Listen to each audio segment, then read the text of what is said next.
شاعر نے کہا تھا دانا دانا میرے حضور کا ہے، کل خزانہ میرے حضور کا ہے. اور حضور نے اپنے اس شہزادے کے بارے میں کیا فرمایا ہے؟ سیدہ شبابی اہل الجنہ، یعنی یہ میرا نواسہ جنتی جوانوں کا سردار ہے. اور صرف یہ نہیں بلکہ سیدہ شباب اہل الجنہ یعنی آقا کریم نے فرمایا حسن اور حسین دونوں جنتی جوانوں کے سردار. تو یہ باتیں غلط ہیں، ہمیں بتانا پڑے گا. ہمارے معاشرے میں بہت تیزی کے ساتھ یہ فقیر بنانے کا لاجک لوگوں نے نکال کیسے لیا؟ ارے تم انہی کے نام پر کھاتے ہو، انہی کے گھر کا خزانہ کھاتے ہو، انہی کے صدقے میں اللہ رب العزت نے آسمان بنایا، زمین بنائی، انہی کے صدقے میں ہواؤں کو پیدا کیا، دریاؤں کو جاری کیا، سمندروں کو بنایا، انہی کے صدقے میں کل کائنات کا وجود بخشا. آج تم انہی کے نام کا صدقہ کھا کر کے گھر گھر ان کے نام پر کسی کو فقیر بنا کر کے بھیک منگوا رہے ہو. یہ بات بہت غلط ہے. کسی طرح سے بھی یہ بات قابل قبول نہیں، کسی طرح سے بری تو نہیں لگ رہی ہے باتیں،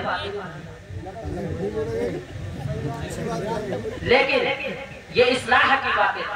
آئیے اب اپنی تقریر کی طرف چلتے ہیں. آج ہمارے چاچا نے کہا کہ امام پاک کا ہی ذکر سناؤ. ہمارے پاس بھی 2-4-5 منٹ ہے، 5 منٹ میں ذکر کیا سنائیں گے؟ ترجمہ کر کے جا رہا ہوں کیونکہ ہمیں بھی واپس جا کر کے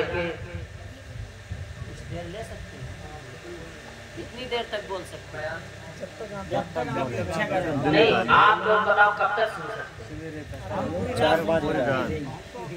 نہیں ہمارے اندر اتنی انرجی نہیں ہے کہ ہم پوری رات یہاں پر بیٹھے رہیں.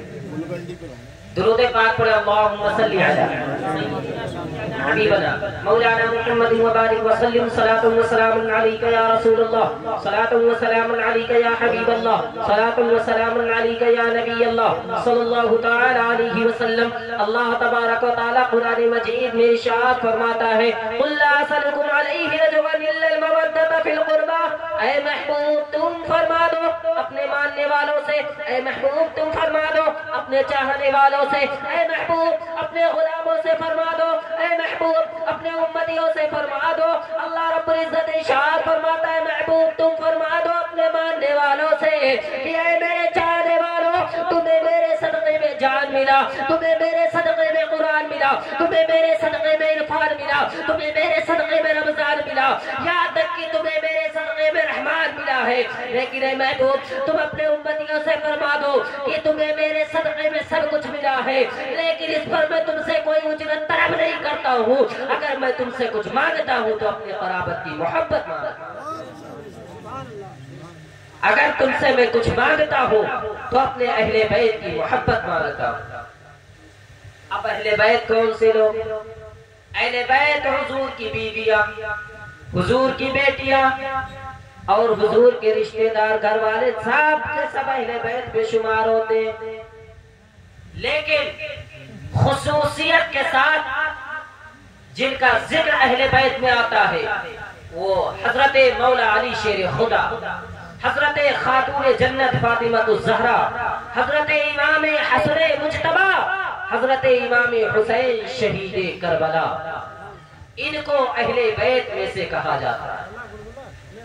ام المومنین حضرت ام سلمہ رضی اللہ تعالیٰ عنہ سے مروی و بیان فرماتی ہے کہ میں نے نبی پاک صلی اللہ تعالیٰ علیہ وسلم سے عرض کیا یا رسول اللہ صلی اللہ علیہ وسلم آپ کی اہل بیت کون ہے؟ تو اللہ کے نبی صلی اللہ تعالیٰ علیہ وسلم نے اپنی چادر تطہیر کو پھیلا کر کے اس میں حضرت مولا علی شیر خدا، حضرت خاتون جنت فاطمہ الزہرا اور ان کے شہزادے حضرت امام حسن مجتبی، حضرت امام حسین شہید کربلا، ان چاروں کو اپنی چادر میں لے کر کے اپنے ہاتھوں کو اللہ رب العزت کی بارگاہ میں ہاتھوں کو دعا کے لیے اٹھا دیا اور عرض کیا ہے میرے پروردگار یہ میرے اہل بیت ہے اور میں ان سے محبت کرتا ہوں.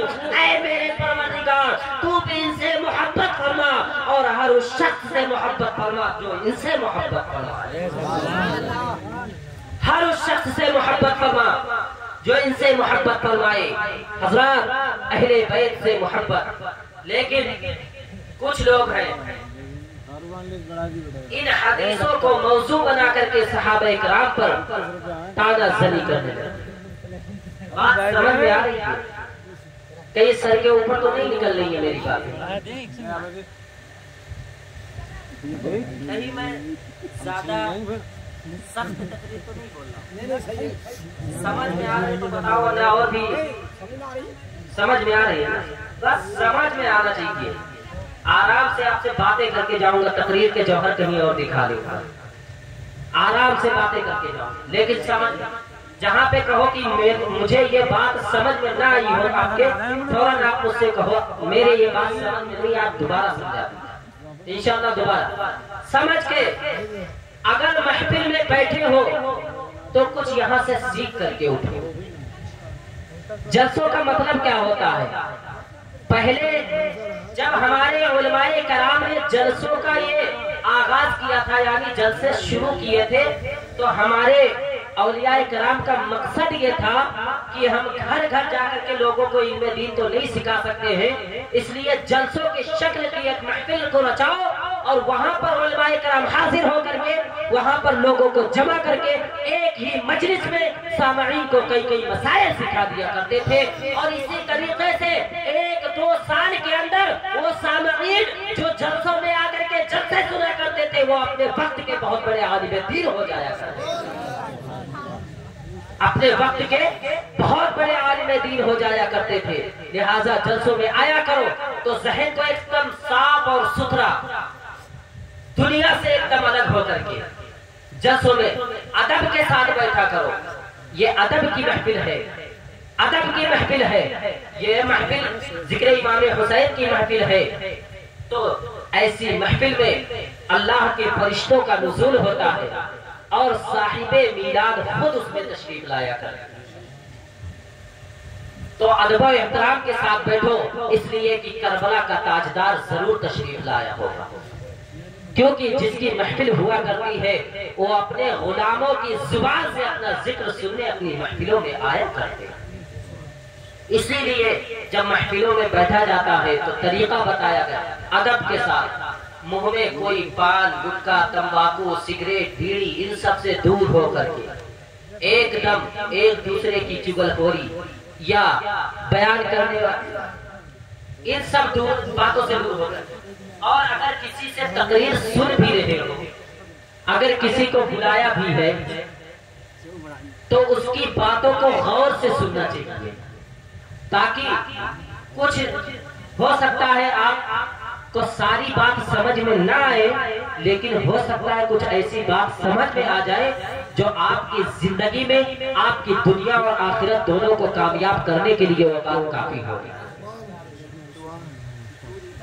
اتنا سب کچھ میں نے بیان کر دیا ہے، اتنا سب کچھ میں نے بیان کیا، اگر کچھ باتیں آپ کی سمجھ میں آ گئی ہوں گی اور اس محفل سے اٹھنے کے بعد اگر آپ کے دل میں بھی ہماری بات اتر جائے اور اس گنہگار کی بات آپ کے دل تک پہنچ جائے اور آپ اپنے دل میں خیال کریں کہ شام کو فلاں صاحب آئے تھے، انہوں نے یہ بات بتائی تھی جو بہت پتے کی بات تھی، لہٰذا اس پر عمل کرنا چاہیے، اور اگر آپ نے اس پہ عمل کر لیا تو ہو سکتا ہے آپ کی دنیا اور آخرت دونوں کامیاب ہو جائیں۔